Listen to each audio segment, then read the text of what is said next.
So let's start with the concept of resilience, because it's a little bit like one of those words where everybody uses it so often that you're like, does it actually mean anything anymore? What does it mean, and why is it like so important to you as part of this universe? Resilience is another buzzword, but it's kind of a big deal because to me, resilience is expressed so beautifully when we think about the small things, about how we respond to minor setbacks, to big stressors, to adversity. And also, it's not just about the person. So I think the reason why resilience is so important, even though people talk about it now, and I think we hear about it a lot, so it does feel like, what does that even mean? I think it's the important component of community. We can't expect resilience in an individual. We can support resilience in an individual, but there's something that I hope changes culturally about like saying you're so resilient, because that means that if you weren't able to bounce back, that somehow you're not like as wonderful of a human being. The expectation sort of puts the blame of some of these terrible environmental stressors on the individual. So I like to think of resilience as this bounce back ability, but in the context of not being resilient, but having skills that underlie and are associated with resilience. And then having a caregiver in your life who is that's what the 5 principles are, by the way. They are highly linked with resilience. And so taken together, that's the stuff that's in our control. We can build some skills in our kids. We can, for ourselves, have relationship, reflection, regulation, rules, and repair, which we'll talk about a little bit. And then there's things that are not in our control at all, which is why I wanted to focus this book on what we can actually do something about and how we can move the needle. But other factors do come into play. So your community, your school, your socioeconomic status, your genetics, like there are things that factor in that have nothing that we can't control. So the part of the conversation that I like to think about is what can we actually do something about? And the reason resilience comes up so much is because when we think about how our kids feel, we don't ever fantasize that they're going to like laugh and we think, oh, this is going to last forever. We know that it's temporary and it doesn't seem to bother us when it's the more positive feelings. But when they're experiencing the harder feelings, more challenging feelings, we tend to panic and think that's going to last longer. And there's something about like wanting desperately for our kids to feel the positives that isn't highly linked with resilience. It's totally natural, but that's why resilience is part of the conversation, because then it's like, it's not about, I just want my kids to be happy and have positive feelings. Of course we do, but we also want them to be able to experience the range of human feelings and know that it's survivable. Okay, so you just said like 7,000. Yeah, I know. So Sorry. Back up. I want to go down that road, but first I want to back up and ask a very simple clarifying question, which is, do the adults in the situation have to have sort of discovered their own resilience first in order to help raise resilient kids? Do you have to put on your own resilience life vest? You have a better shot at it, for sure. Because when we work on skills ourselves, we're going to, it's like self-regulation is highly linked with resilience. And it's also when your parent or your caregiver has really worked on that muscle, you, the child, are more likely to have so much exposure to and co-regulation with the caregiver that you develop that skill. And so, yeah. So the modeling piece is big. But what if you're not, what if you look in the mirror and you're honest with yourself and you're like, and remembering that it's not about being resilient, but about sort of that, I love that, the community around you and the opportunity for resilience. But let's say it's a particularly tough moment in someone's life and they know they don't have it within them. How do they still model for the kids around them when they can't pull it out for themselves? Is there a path? Well, I think that speaks to two things to me. One is, let's say you are going through something tough. Having an appropriate feeling to that experience is not being resilient. It's just, let's say you lost a close family member and so you're struggling. Yeah, let's do a scenario. Yeah. Okay, we're the sandwich generation. We have aging parents and kids. Let's say we're obviously not aging, but everybody else is around us. I have a parent who's not well. Mm-hmm. And I'm managing that and feeling really down about it and super appropriate, right? But not functioning in the way I might function ordinarily. Mm-hmm. What is the messaging to my kid? Now, I'm not talking about a 2-year-old. I'm talking about, a grade school kid or a middle school or a high school kid. What is the messaging with respect to like appropriate emotions, right? The right reaction to a given situation versus like, you got to get on with life and be able to function and bounce back. How would you script that? I mean, I think one thing is naming our affective state instead of having the kids around us guess our affective state. So if you're struggling, just say, not, listen, 5-year-olds, I need you to take care of me. That would be not ideal. But if it's, you might have noticed that I've been feeling a little sad, and that's because grandma's sick and it's been hard. And also, I love you and I can take care of me when I'm sad and I can take care of you when I'm sad. Do you have any questions? Not that. So talk us through what you're doing when in that script, because it's very deliberate and conscious what you're messaging to a kid. The messaging, in whatever way you want to say it, is I don't want you to wonder what's happening. Clearly something is different. So I'm going to name it for you. And I don't want you to be afraid that feelings are dangerous. So I'm going to name that for you. And I don't want you to be afraid that when I have different feelings other than joy, I'm not able to take care of you. So I'm going to name that for you. And resilience, like big picture, we bounce back from the hard stuff, even when it's really hard. And there are times when we can't get out of bed and we feel really sad, or we do feel, like it's just too much. But just explaining what's going on does wonders.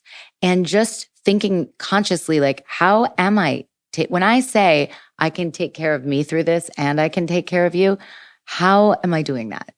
So that's our work. Like, okay, if I'm going to say that to my kid, what are 3 things I've done today to take care of myself? And do you name that for the kid? I mean, I think. Are you like, if you Mommy want to, actually got out of her pajamas today? Yeah, I took a shower, got dressed, took a walk because getting outside really helps me. And now I'm here to sit with you and we're going to work on whatever it is. And now we're going to microwave some mac and cheese. Yeah. But I mean, it's critical to teach language in that way, right? So it's in parallel, you're formulating your own list and you are modeling for a kid exactly the skill they need in order to get themselves out of sticky situations, and particularly around feelings, right? So if you're feeling sad, to say the word sad, but there's so many other words that you can choose, right? And so just to use words intentionally, because we ask them to do that for themselves, and they don't have the language until they're, many of them until they're well through 80. grade schools and grade school or 80. Yes. So let's talk a little bit about the 5 principles as the foundation for us to talk about resilience. Because I want people to read the book, but I also want you to ground us in this foundation, and then we can go deeper on the topic of resilience. Okay, so I chose 5 principles that are rooted in science and that are in our control. And so they are the 5 core principles rooted in science that we have that move the needle on resilience that we actually have control over. And that's why, and there are words just for memory purposes, but the literature uses many different words. For example, relationship, you might see in studies sensitive caregiving, you might see attunement, you might see connection. It's like the umbrella of this relationship. But we also know that kids can experience such a range of challenges. And when they have a close connected relationship, that buffers the impact of the harmful challenges. And in the context of resilience, in fact, a lot of those challenges with the close relationship end up bolstering resilience. So it's a big deal. But what I love about it is it's absolutely in our control, because I don't like imposing on parents more things that are not available to us and not free and not in our control. And by the way, the caregiving adult does not need to be a parent. Not at all. It's one caregiver with whom a child feels that safety and security. Do you want to walk through the 5 R's? So relationships is one. So relationships is one. Reflection, it's a couple of things, but pausing is incredibly powerful. And it seems so minor that I think it gets rejected a lot. Like that breath, that pause maybe isn't worth the time. It really is. And reflection is also thinking about what you need and what your child needs, and thinking about what your experience was being parented, and thinking about how that might impact all of these things. Now, of course, as we're walking through the day, we're not going to have a long sit down with ourselves and go through all of that reflection. Sometimes we're just pausing before we act. And in that pause, we have space to reflect on how we want to respond to our kids and to what's going on, which is what leads to regulation. Wait, but I want to talk about. I just want to zip through it. Who here today had a reaction to something their kid did, and you were like, or this week, and this reaction is outsized to what is happening here? Like, who freaked out about something and you're like, why am I freaking out about this? This is actually not that big of a deal, right? So to Aliza's point, like that's a moment where you pause and you reflect, why am I reacting this way? Is it because of something that happened or didn't happen when I was a kid? Is it because I'm stressed? Is it because I haven't gotten enough sleep? Whatever it is, but that reflection is about all the crap we're carrying into the business of caring for our kids. Like Cara and I talk all the time about leaving your baggage at the door. That is reflection. That is the job of the adult, is to recognize all of the ingredients coming into the interaction. And with you don't a kid. even have to fully reflect. You don't even have to stop and ask yourself the question. Really, the first step is just, it's like that count to 10, take a breath, tactical approach. This is just the sort of cerebral way of framing those very smart tactical strategies of cooling down, right? And letting the messages just simmer down in your brain so that you can act in, maybe a better way, not always. I think it's freedom. It's just freedom to act by choice instead of react. And also, just as a side note, not everything, like if you have a 2-year-old at home and you snapped, maybe not a 2-year-old because they're really like, they're adorable, like a 3-year-old. Like a 3 or 4-year-old.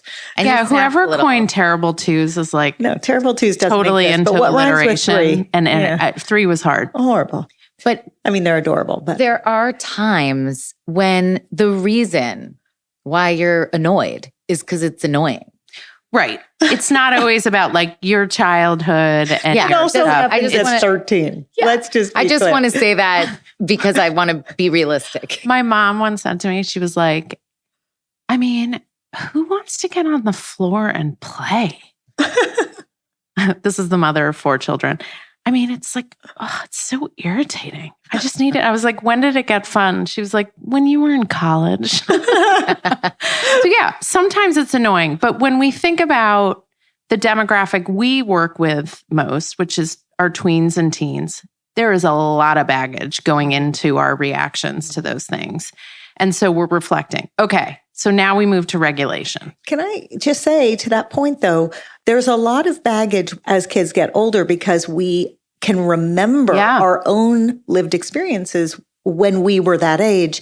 we are protected by the fact that when kids are really, really young, we don't actually remember what our lived experiences were at that age. And so how poorly our parents parented us at that age. Correct. Or even like just our out of controlness, right? Or whatever it was, that thing that makes you cringe about yourself. You don't remember that about your 2-year-old self, but you remember it about your 12-year-old self. Mm-hmm. And so I feel like that's a buffer that people can lean into. Mm-hmm. Regulation, the reason I say regulation, first of all, it's an R word, but I mean both self-regulation and co-regulation, right? Because we do have to realize that our children do borrow our nervous system. And I don't say that to make people afraid or to make anyone feel guilty, but just imagining that we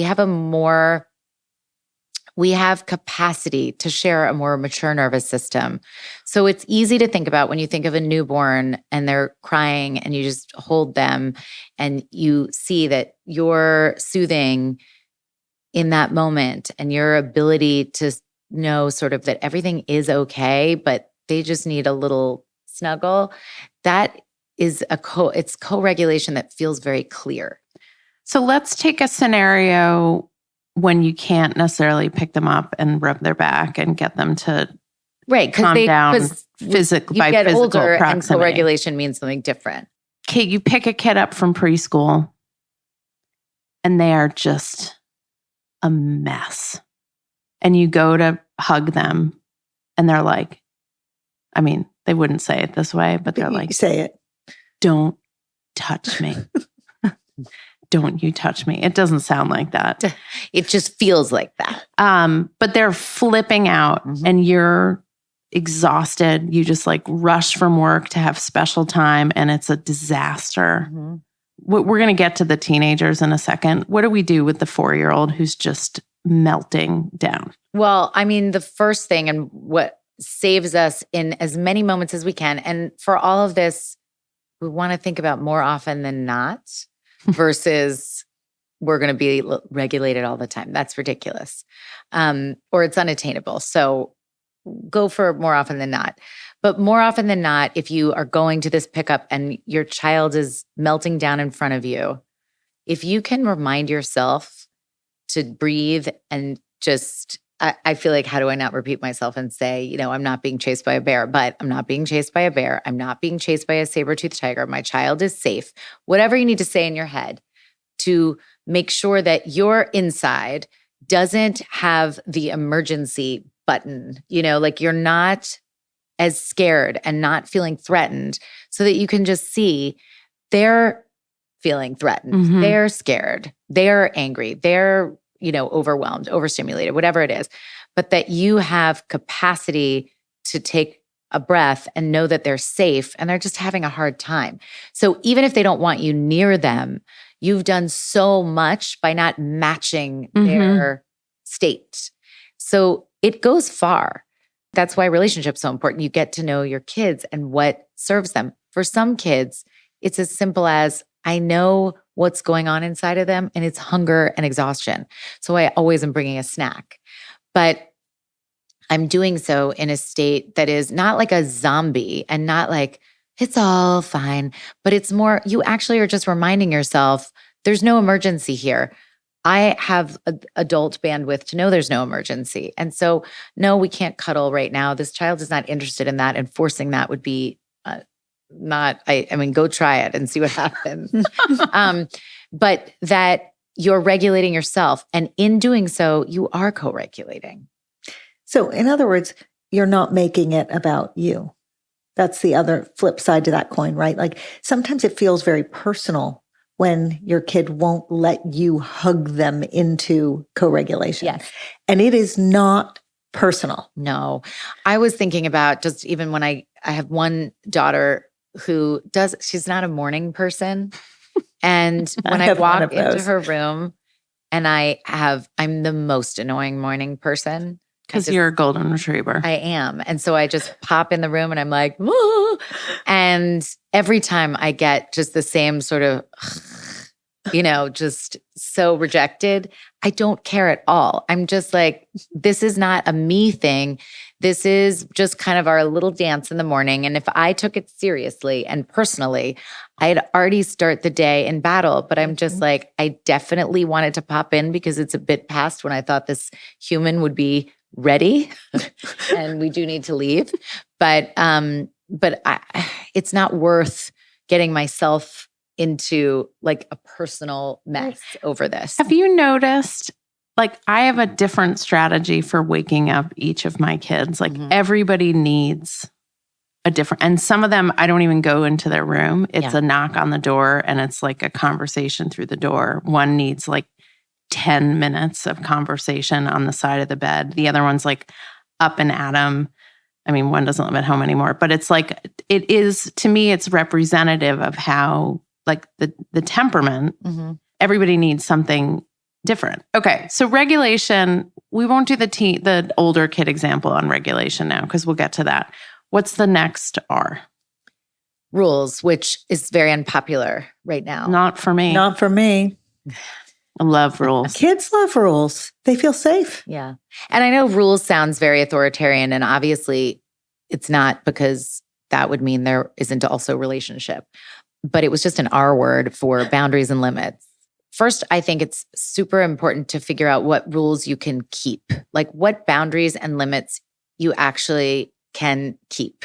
Because if you aren't able to, and you keep, when you get pushed, you keep moving, it probably means it's not that important to you, and you should revisit it, because it's going to be much more effective and clear to have boundaries that you care about. So if you absolutely, this is for older kids, this is for teenagers, hopefully.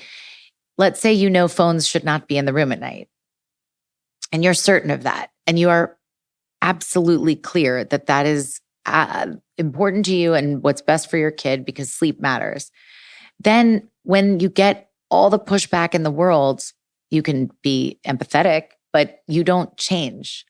Right. You can be resolute because you're like, I know how important this is. And that is, rules come from like what is going to keep you emotionally and physically safe. And it's going to be different if you're 3 versus 13, but it's still, I have to make a decision as a parent or caregiver, what matters to me most, and how can I be clear about what I expect so that this human knows the boundaries and the limits. And then the rest of the stuff you can be relaxed about because you've been super clear. But it's exhausting. I mean, let's be totally honest. Sticking to rules is exhausting. Yeah. Although sticking to rules engenders conversation. It really is. Kids will begin to negotiate around rules, and those are incredible springboards for conversation. Sometimes they'll change our mind. Like my kids have definitely changed my mind about certain rules. Most of the time they don't change my mind, but we're in conversation and I'm hearing about their life and they're hearing about my philosophy. So, I think maybe that's why it's so exhausting, because they negotiate. Well, I mean, also, I just now ask my kids, like my starting point is asking them what they think the rules should be. That is a phenomenal way of doing it. Right. But the funny thing is they always come up with stricter rules than I would have. That is why it's phenomenal. And then I'm like, okay, is this a negotiating tactic? Are they doing this because they want me to like go easier on them? If you're there are certain things we can't collaborate on. It's like, there are certain things that are just going to be in your household, part of your family values that just is a non-negotiable. But there are certain things that are changing either for developmental reasons or because you really didn't think about it the way that they framed it and now you're interested in shifting. But I think of that more as like a freedoms list. What are the things that you kind of wish you had a little bit more freedom about, and what do you feel like when do my rules feel confining? Oh, that's a really interesting way to frame it. Let's use the example of technology, because technology is a demon at every age, right? So if you've got a younger kid, a grade school kid who has trouble getting off of devices, games, iPad, whatever it is, and really hits that point where it's a battle every single time. And you say the limit is X amount of time. And every time you hit the limit, and then it's just, a war. And they want to negotiate for more time. And you, as the caretaker, know more time, more battles. So let's talk about how to lean into a rule like that is right. But the pushback you get is everyone else is on it.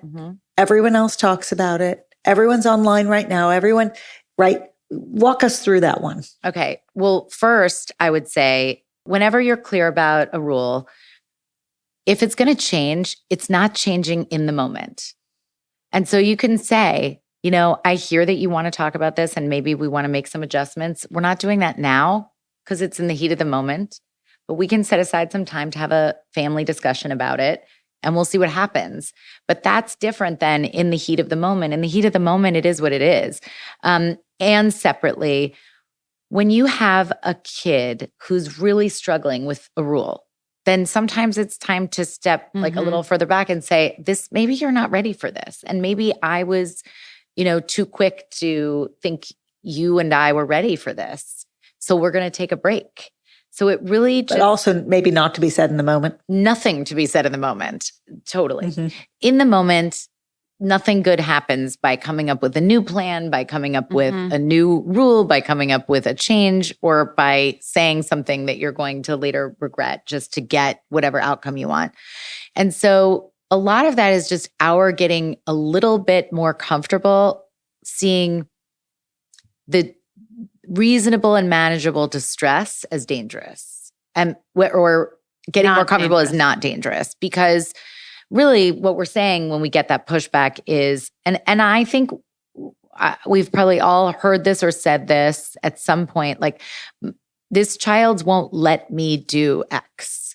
And that's when you have to say, I think maybe something's up here because I am the adult. And it's not about power. It's just about relationship and rules coming together to make sense.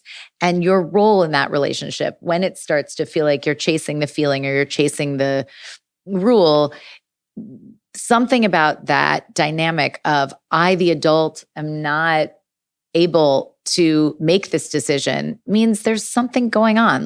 But can you talk people through that? Because I think there's this feeling that even a little distress in today's world is terrifying. Yes. And actually that is part of that is the fault of the developmental psychologists and folks in adjacent fields and all the conversation. And we talk about sensitive caregiving and how important it is. So I understand, and how, toxic stress is so terrible. And if you're not defining those things, it is confusing. So I understand that if you hear stress is really bad, cortisol floods the brain and causes lifelong problems and health problems in the, decades later. Well, then when you see your child being really distressed about when you're wanting to take away the iPad, I understand that the instinct might be, this is bad. But that's not the stress researchers were talking about when they talked about stress being harmful. Right. And so that's one thing. And that's just a misunderstanding that has gotten, I think, off track. Plus, it's very hard naturally. Of course, it's hard. We love these kids. If you're working with kids or raising kids or in a conversation with a kid, it's probably not because you're indifferent about them. And so it makes sense that it hurts you to see them in distress. But if we can help them understand that that feeling is actually a very safe and going to happen again many, many times in life kind of feeling, and that the important thing is learning that you can survive that feeling, we're building resilience. And we can't do that if we don't allow the distress. So we just have to do the 5th R, and then we're going to keep going on resilience. And I want to talk about trauma in a minute. But can we what the hell is the 5th R? Repair. Oh. The one that makes it all just feel like it's going to be okay. Because it's a beautiful part of the developmental research. Repair is it's so important, and it's such a real thing. And repair to me is reconnection. It's not, because I think about like, if you think about repair as something is broken and we're fixing it, then it's much scarier. And I think of like a plate shattering and put back together, and then you see all the cracks. And yes, it's a great Leonard Cohen song and beautiful. And we have, so much character. But I don't think that feels good when you're thinking about your relationship with your kid as like a broken thing that's glued together. But I do think if you think of the muscle that's getting like little tears when you're weightlifting, and then your muscle grows stronger, that's what's happening in your relationship with your child. You do a lot of weightlifting. Allegedly, that is what happens when you work out your muscles. I want to talk about that on the path to talking about resilience. One of the things, so we talk all the time about do-overs because people caring for, tweens and teens are going to screw up like on a daily basis, if not more. And when you're parenting younger kids and they're, pushing you to your limit, you're going to screw up in different ways. Repair, I know, sounds different speaking to different age kids, but what is the underlying, what I love about it is not only is the plate broken and put back together, but the plate is actually stronger and more beautiful than it was before you broke it. Right, which is why I don't think of it as broken. Why I don't even like to think of the plate. Because what's the Japanese art where they take the fragments? Does anybody know what that's called? I mean, I've seen it. Where you put the fragments back together and you use gold to put them back and it's like this beautiful. Anyways. But yes, I think that the most important thing we've learned about repair is that it is not just something to do when we disconnect, but it is essential to resilience. It is essential to healthy relationships. So if you don't have the discord, you don't have the strength of the relationship. So it's not just, to me, it's also you can't be perfect because it would be terrible for your kids. Because they would not grow, that relationship would not have the strength of foundation. So meaning the veneer of perfection. Yes. And also just because parents push themselves to be perfect, which is so developmentally appropriate. Like, of course. Right. Of course. Because they're trying to be their best self, although we all try and none of us will get there. But like this idea, like the Martha Stewart veneer of perfection that was so predominant when we were all growing up, right, is not the goal now. No, it's good. It's so good for, by the way, this research is also about romantic relationships. Right. It's not just parent-child relationships. We need to know that the messier, rocky roads doesn't mean that there's any risk of losing the relationship.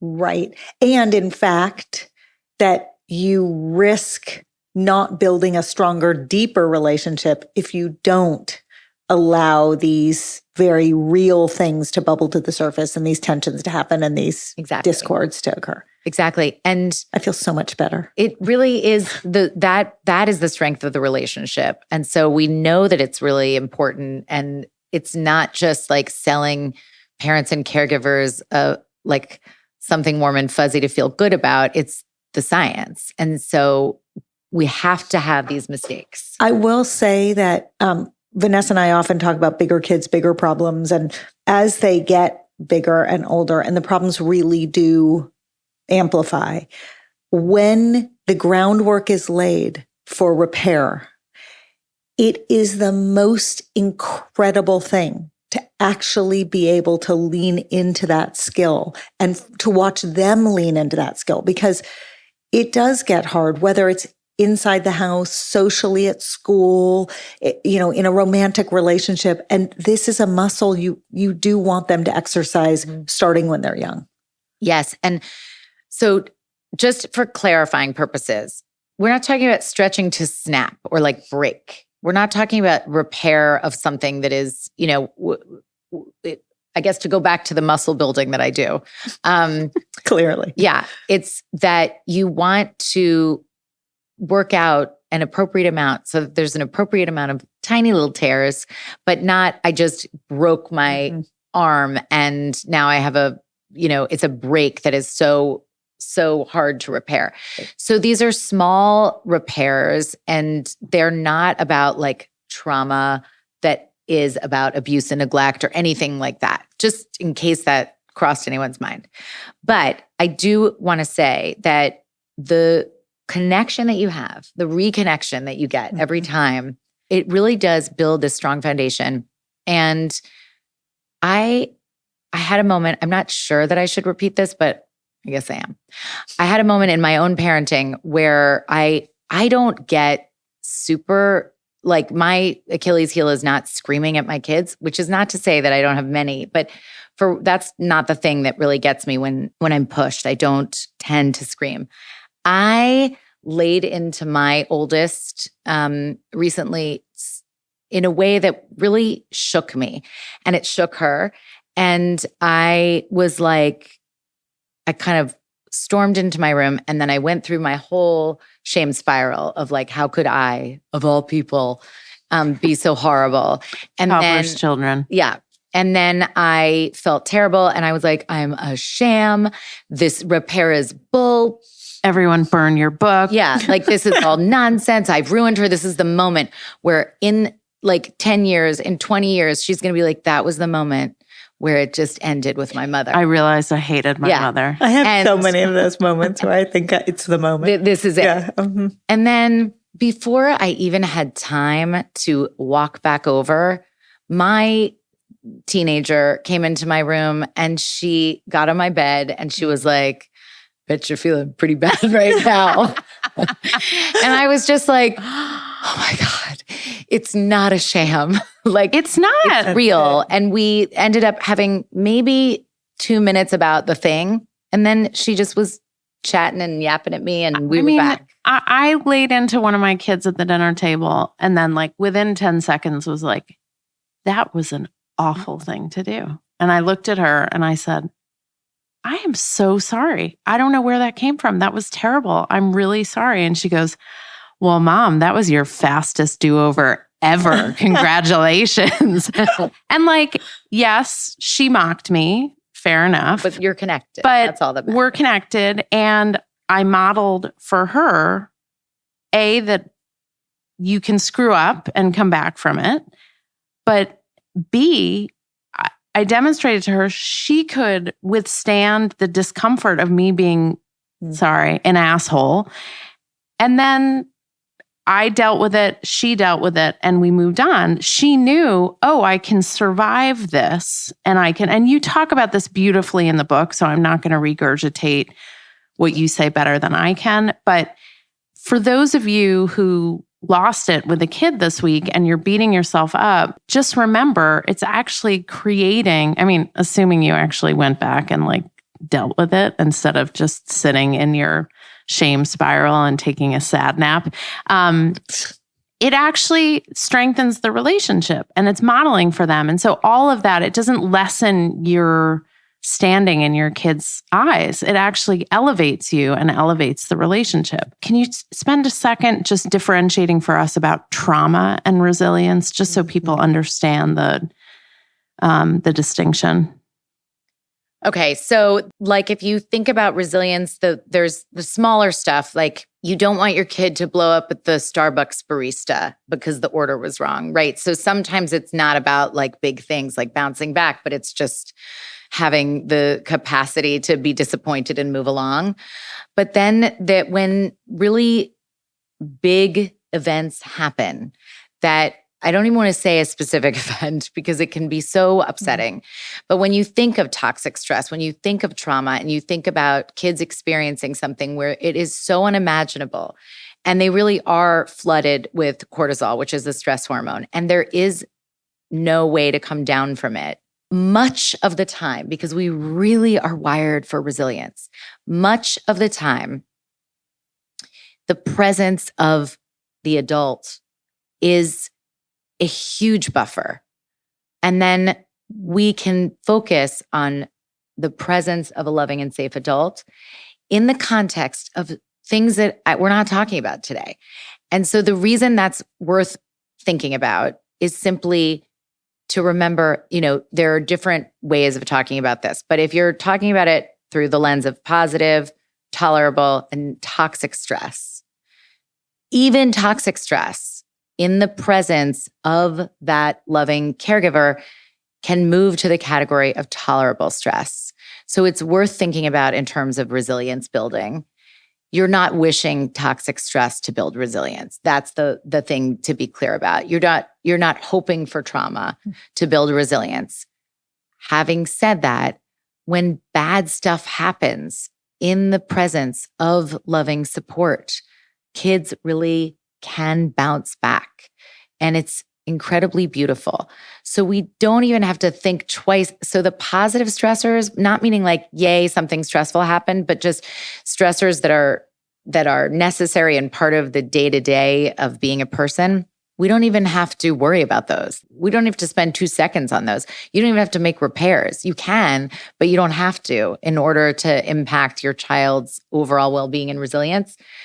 But I just think that it's important to acknowledge because we get so stressed out about the range of stressors that can come upon anyone.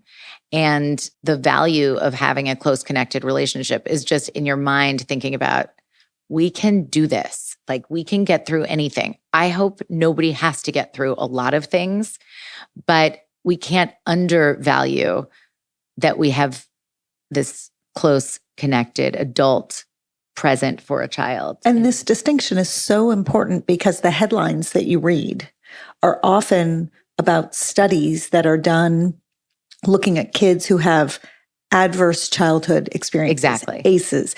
These are those macro traumas. And there's a very long list of them. But that's when you read data and headlines, that's what you're hearing about often. You're not hearing about a kid who left his lunch at home and has to figure it out at school, right? But yes, and even with the ACEs, for example, I think this is very heartening, but this is just my reframe of ACEs. And it might be, maybe this is too in the weeds, but even those experiences, we're talking about when you have cumulative. That's right. So it's like not 1, not even 2, but 3. Now we've got an impact on life outcomes, like health outcomes later. That's right. But as sad as that is, it's also incredible to see how much we can get through. That's right. I want to end with gratitude because you talk about the importance of gratitude in building resilience. Some of us may have uttered the words at some point this week, you ungrateful little, I won't use the profanity. Do you know how hard I worked to buy you that? Do you know how difficult it was for me to take off time from work to get here? Do you know, insert just totally furious, upset, frustration, and shame that maybe you're raising a terrible person and you didn't think you were going to raise a terrible person. But we're not raising terrible people. Gratitude is a process and an evolution, and it's a critical part of resilience. Mm-hmm. What does it look like to teach kids gratitude, right? We've got parents of little kids and biggers and even bigger. Mm-hmm. What does that progression look like?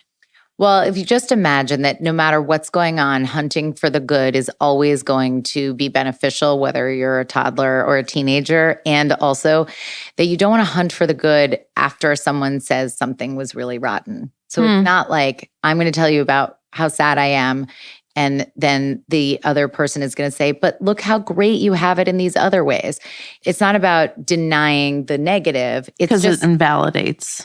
Yeah, but it's just about making sure that you take time each day to practice gratitude, to practice noticing and hunting for the stuff that is good and is working. And so with little kids, it's so easy to do small traditions like rosebud and thorn. And actually one of my clients added feather, which is something that made you laugh. So rosebud and thorn, I have no idea who originally it's so good. Came up with that activity.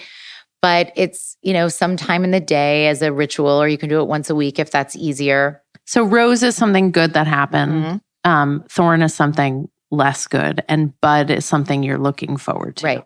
And feather is something that made you laugh. And so what it is with little kids, it's just a practice of noticing your day in a different kind of way. And you build those in little kids. It might be they were really like their rose was that they got sprinkles. Totally. Graham crackers for snack. It doesn't matter.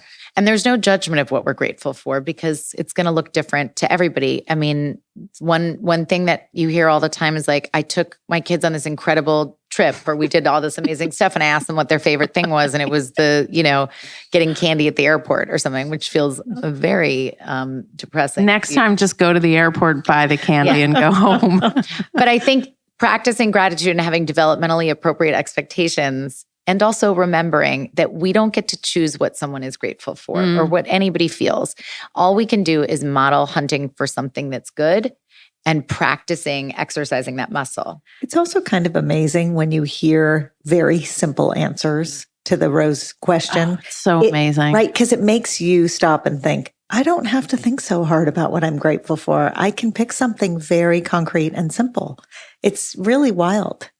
So I have one practice in this book that is a riff off of a Ram Dass practice that's really interesting to do with young people. And it's something we can just do with ourselves.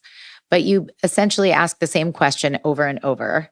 And you're meant to take turns, but it's interesting when you do that with kids, they don't necessarily care about your version.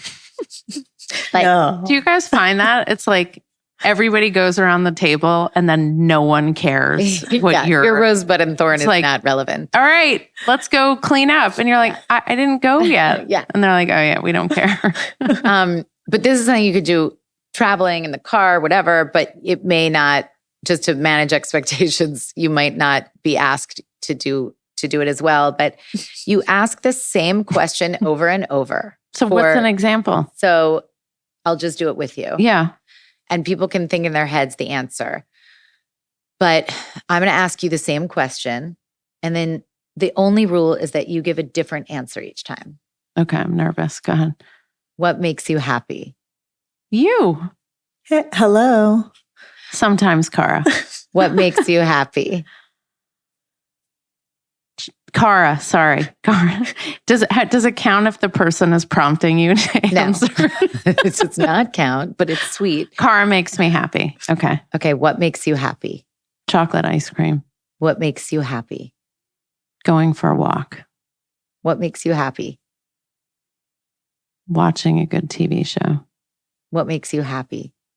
Being by myself. What makes you happy? Reading a good book. What makes you happy? Going to bed at night at a reasonable hour. What makes you happy? Being with people I love. That's so beautiful. I'm like, no, we'll keep going. No, you're like, we're going to keep going until you run out of things. So the original exercise was meant to go for like 4 minutes and then the other person asks. And it's a lot, but I would not recommend that unless you have incredibly, first of all, older kids who are freakishly 8 minutes in a locked car. Yeah. But just practicing that and you're hunting because after the first few, you have to kind of think for a second, but it's such a nice feeling to realize how many things make you happy. So it's just a practice. But again, this is not to be done when a kid comes home having had a terrible day at school and they're like looking to unload. Right. And you're like, you're like, what makes you happy? And they're like, not you, go away. So when do you do that, like later that night when you're putting them to bed? Yes, you can do it as a practice and, en route somewhere. You can do it as a bedtime practice. You can do it at dinner. Like, it doesn't really matter because the reality is that we're all trying to get through the day in whatever way we can. Do I love if you have time to sit down and say, we're doing a daily mindfulness practice and here's what we're doing? Sure, that would be awesome, but that is not as realistic in hurried family life. And so wherever you can find the time, but a bedtime routine is a wonderful time to do it. I just want to thank Aliza for coming and being here, and Cara Thank you for for flying having me. all the way from LA to interview Aliza. Just kidding. We taped the Drew You make Barrymore me show happy today. too. Yeah. You make me happy too, Vanessa. Yeah, I know. Sorry. What makes you happy? You. Thank you. And I just want to say, like, you're doing God's work here. You're doing really, really holy work. So thank you. Jeez. It's true. Likewise. It's Thank true. you. We absolutely love hearing your feedback and getting all your questions. So anytime you want to be in touch, email us at thepubertypodcast@gmail.com. If you're looking for great puberty products like the shorts or the socks or the bra, you get the theme there, go to myumla.com.